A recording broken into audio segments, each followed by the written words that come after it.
A major logistics operation is underway in Somalia to bring urgent aid to areas cut off from international help. The Somali government and African Union peacekeepers retook these areas, but the roads remain dangerous, so critical supplies are brought in on special chartered flights. Today, UNICEF is bringing in vaccines, health supplies and peanut paste for malnourished children on a flight from Mogadishu. The plane arrives in Hudur, northeast of Mogadishu, and the crates are put onto trucks. They're driven to this clinic, which was closed by the militants and reopened earlier this year with supplies airlifted in by UNICEF. This consignment includes measles vaccines for an emergency campaign following a serious outbreak in the country. UNICEF's local partner, Mado, quickly installed fridges brought in by UNICEF necessary to store the vaccines at the right temperature. Aiden Mohammed brings her 9-month-old son Hamza to the clinic to be vaccinated against measles. He's the first in the family to receive the vaccine. My children were not vaccinated. The first child got measles and had high fever and diarrhea, and after 10 days he developed a skin rash. He's lucky to have survived. My other 3 children also contracted measles and had the same symptoms. So far in Hudur, over 87,000 children have been immunised with vaccines brought in by air. And one of the key concerns at present is the measles outbreak.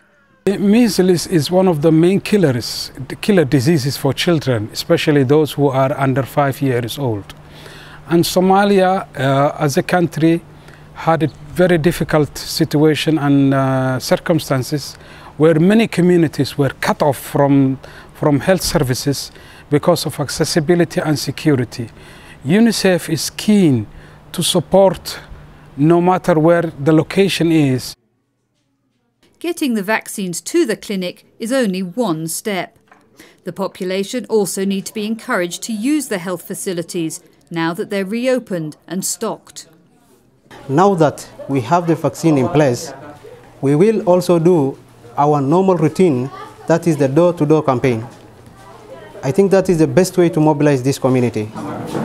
Before we used to tell them we don't have or we have them. Some of them come from a very far place, the way I told you.